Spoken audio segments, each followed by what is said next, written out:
북한의 ICBM 발사는 유엔 안보리 결의에 대한 위반이자 심각한 도발 행위이다.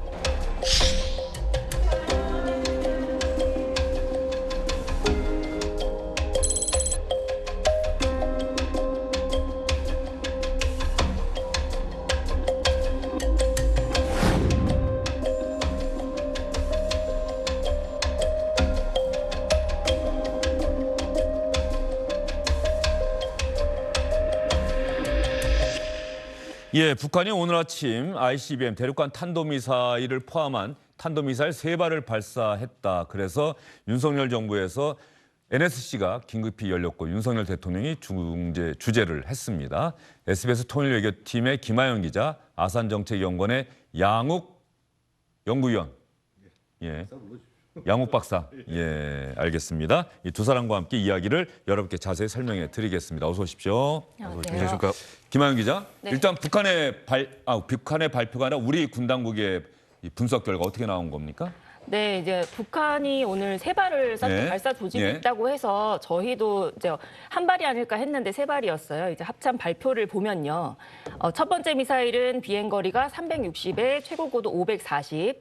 그리고 6시 37분에 쏜 두 번째 탄도미사일은 고도 약 20km에서 소실이 됐고요. 42분에 쏜 세 번째는 비행 거리가 760, 고도가 60km 정도로 네. 탐지가 됐습니다. 예, 그 두 번째 발사한 거는 그냥 소실됐다고 하니까 뭐 제대로 성공하지 못했다. 네, 그렇다고 봐야 될 것 같아요. 예. 네. 예.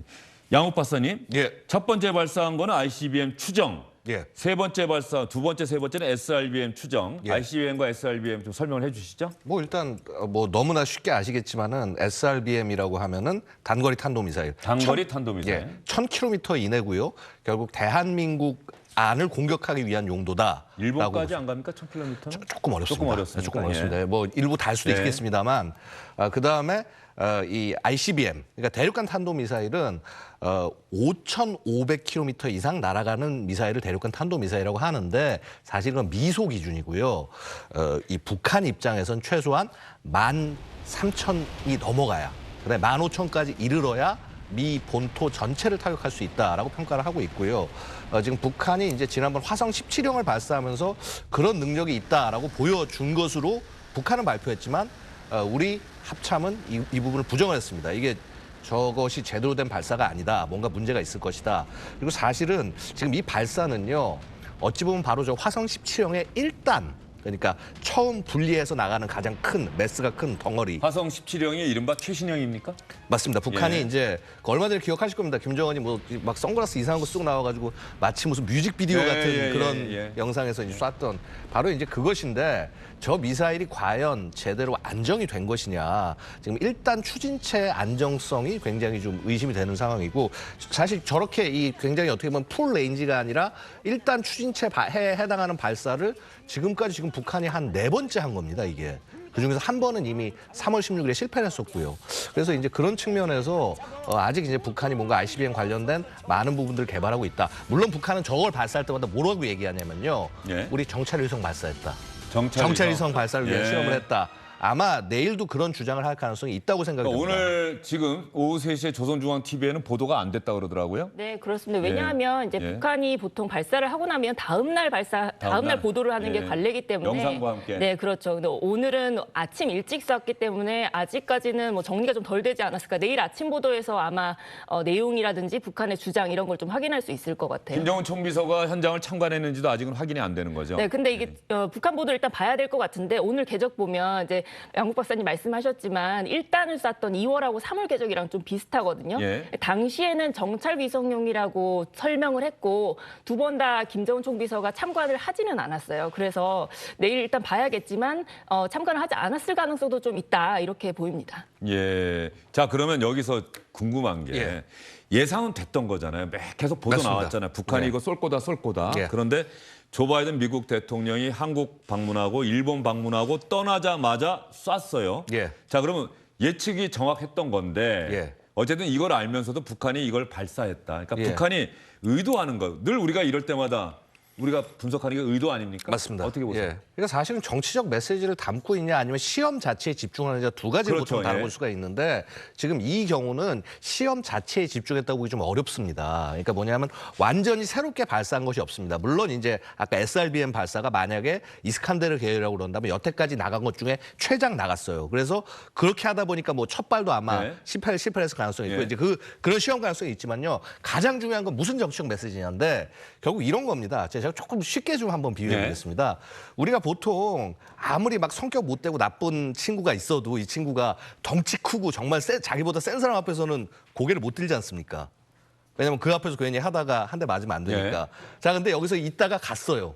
그 가는 뒤에다가 이제 아주 뭐 좀 약간 좀 뭐라 그럴까 편하게 말씀드리면 감자를 이렇게 예. 날리는 듯한 그러니까 허공에 주먹을 맞습니다. 날리는 건 할 수 허공에 주먹을. 있죠. 예. 그러니까 딱 지금 거의 그런 겁니다. 왜냐하면 이게 만약에 조 바이든 대통령이 미국 본토에 착륙하고 난 다음에 쐈으면은 이 방문 일정 중에 쏜 게 아니게 되는 겁니다.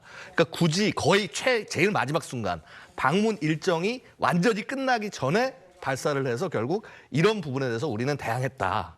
한마디로 아무리 뭐 미국이 압박을 가해도 우리는 굴하지 않는다. 우리는 주도권을 가져간다. 네. 라고 하는 어찌 보면 굉장히 슬픈 정신승리와 같은 그런 모습이라고 볼 수가 있겠습니다. 네. 왜냐하면은 이게 정말 어떤 대결 의지가 강하고 자신감이 있었다고 한다면은요. 사실 왔을 때 쐈겠죠. 근데 하지만 뭐 도저히 이제 그럴 용기가 없는 겁니다. 왜냐하면 지금 보시다시피 항모전단 2개가 와 있고요. 그다음에 경항모에 해당하는 상륙전단 2개가 이쪽 지역에 있어요. 그러니까 뭐 항모 전력으로 치자면 4개 항모 전력이 펼쳐져 있는 상황에서 북한 못합니다. 결국은 이제 그런 어떤 위협이 좀 줄어들었다라고 생각되는 상황에서 정치적 의사표시를 한 것이다. 결과적으로 2차에 걸친 북미 정상회담 이후에 ICBM 발사 유예하겠다, 안 하겠다라고 했던 약속을 이제 파기를 한 건데 그렇죠. 지금 사실 윤석열 정부 출범 전부터 계속 제기돼 왔던 우려돼 왔던 것이 7차 핵실험 할 것이다. 네. 이제 남은 건 핵실험입니까? 그러면 어떻게 그렇죠. 보세요? 조금 전에 이제 김태호 안보실 1차장이 브리핑을 했는데 네. 안 그래도 이제 그 기폭 장치를 실험하는 거를 계속 몇 주간 그런 걸 포착을 했다라고 발표를 했어요. 그러면은 핵실험을 위한 마지막 단계가 지금 진행 중이라고 봐야 될 것 같거든요. 하루 이틀 사이에는 가능성이 크지는 않지만 그 이후에는 충분히 가능하다고 했기 때문에 뭐 목전에 왔다 이렇게 봐도 될 것 같아요. 자, 그러면 양욱 박사님 또 김하연 기자한테 자, 우리가 지금 오랜 시간 북한이 핵실험을 시작한 이후에 북한이 뭘 할 때마다 우리는 무력 도발이다. 그래서 NSC가 열리고 언론도 때로는 뉴스 정규 프로그램을 중단하고 뉴스 특보도 하고 그러는데 사실은 우리가 할 수 있는 건 별로 없어요. 문제 제기를 크게 하는데 그러니까 이런 일들이 계속 반복되고 있단 말이죠. 그러니까 이 상황을 어떻게 봐야 되냐. 우리가 정작 우리 정부가 할 수 있는 거는 강력하게 규탄한다 말고는 없는 거 아니에요? 또 언론에서는 방송 SBS도 정규 프로그램 중단하고 북한 핵실험했습니다라고 크게 보도하고 하루 종일 속보를 하는데 우리에게 위협이 될 겁니다. 그런데 달라진 건 없어요. 그러니까 이 상황이 좀 답답한 거죠. 뭐 사실은 앞으로도 계속 될 겁니다. 이런 상황 자체가. 그리고 제가 제일 걱정되는 것은요. 이러한 상황들에 국민이 무뎌지는 것. 그게 그래서 그냥 그런가 보다. 근데 이것이요. 그냥 방치할 수 있는 상황은 분명히 아닙니다.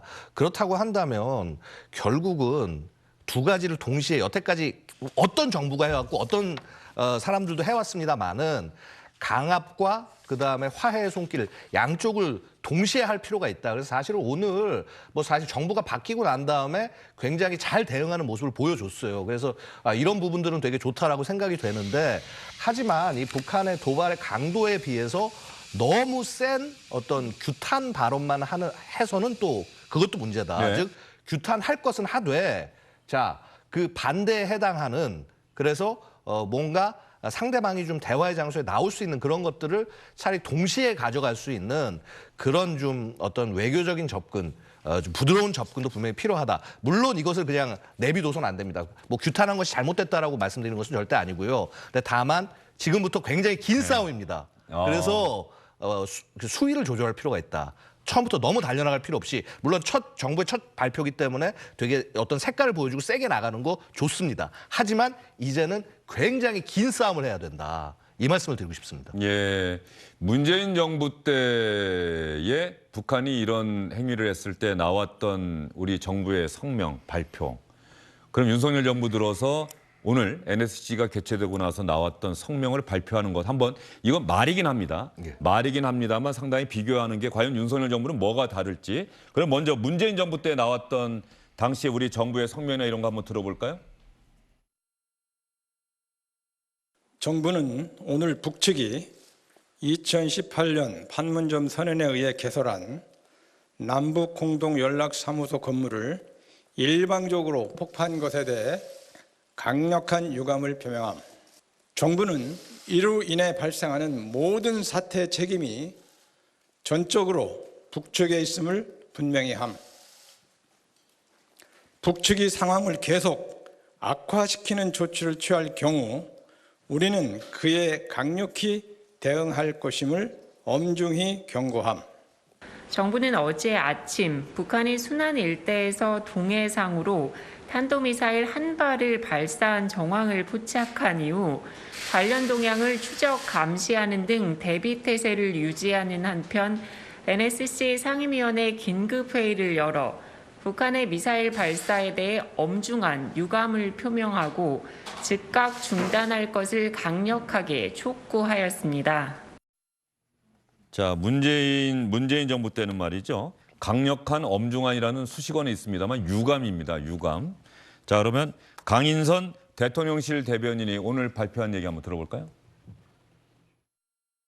북한이 오늘 대륙간 탄도미사일과 단거리 탄도미사일을 연이어 발사한 것은 유엔 안보리 결의를 정면으로 위반한 불법 행위이자 한반도와 국제사회의 평화를 위협하는 중대한 도발이다. 정부는 이를 강력히 규탄한다. 북한의 지속된 도발은 더욱 강력하고 신속한 한미 연합 억제력으로 귀결될 수밖에 없으며 북한의 국제적 고립을 자초할 뿐이다.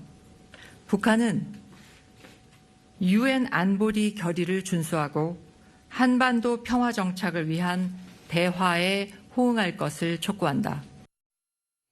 강인선 대변인은 강력히 규탄. 그런데 이 대상이 말이죠. 문재인 정부 때는 공동연락사무소 건물 폭파와 탄도미사일 발사. 네. ICBM은 또 아니네요. 같은 사안이었으면 더 좋았을 텐데. 어떻게 보세요? 이게 같은 사안으로 좀 비교를 예. 해봤으면 좋겠어요. 지금이 사실 이제 2월, 3월 일단을 쏜 걸로 추정되는 그때와 좀 비슷하다고 보고 있기 때문에 그때랑 비교를 해보면 2월에는 우려 이런 유감, 표현이 나왔고 3월에는 조금 더 올라가서 유감이라는 표현이 나왔어요. 그리고 이후에 화성 15형, 17형 쐈을 때는 강력히 규탄한다는 워딩이 분명히 나오기는 나왔거든요. 그러니까 이번 같은 경우는 전체 발사체를 쏜 것은 아니나 그래도 앞서 두 차례가 또 있었기 때문에 좀 더 강력히 규탄한다 이런 표현이 등장한 것 같고 저는 또 대북 제재의 철저한 이행 이 부분을 강조한 것도 사실은 좀 눈에 띄는 대목입니다.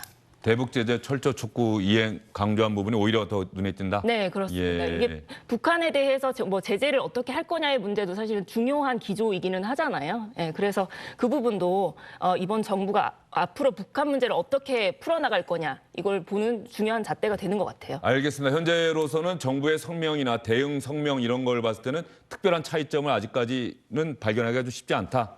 예. 물론 조금 차이가 있기는 있죠. 예. 예. 미상의 발사체가 이제 탄도미사일로 바로 발표가 된다라거나 이런 거는 있기는 한데 전 정부가 규탄이라는 입장을 아예 쓰지 않았다. 이런 비유는 좀 비약이다. 이렇게 보는 거죠. 자, 그러면 이번에는 우리 군 당국의 발표를 듣고 양욱 박사에게 질문을 드리도록 하겠습니다. 우리 군 당국의 오늘 그 북한의 ICBM 발사 직후에 나왔던 그 성명 한번 들어보도록 하겠습니다. 우리 군은 어제 오전 북한의 탄도미사일 도발 징후를 사전에 포착하고 지속 추적하면서 실제 발사에 대비하여 우리 공군의 F-15K 30여 대 전투기가 무장을 장착한 채 활주로에 전개하여 지상 활주하는 엘리펀트 워크를 실시하였습니다.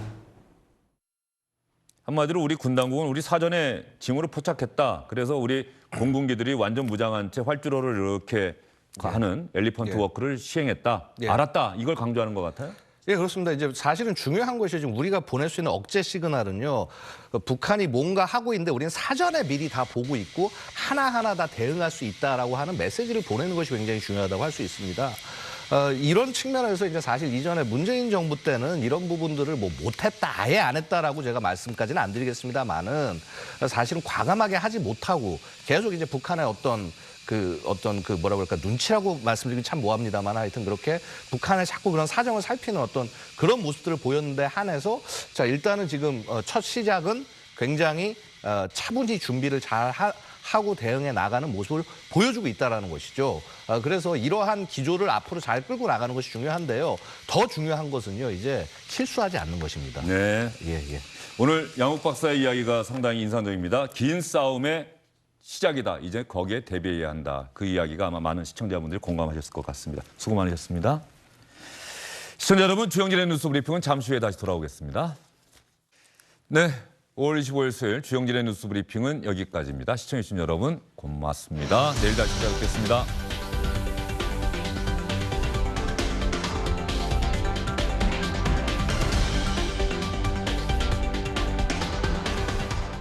안녕하십니까, 주영진입니다. 더 많은 뉴스와 라이브 이벤트를 보고 싶으시다면 화면 오른쪽을 눌러서 구독해 주시기 바랍니다. 저희 SBS 앱을 다운로드 받으시면 뉴스 속보 알림도 받아보실 수 있습니다. 텔레비전으로도 SBS 뉴스, 유튜브로도 SBS 뉴스 잊지 마시기 바랍니다.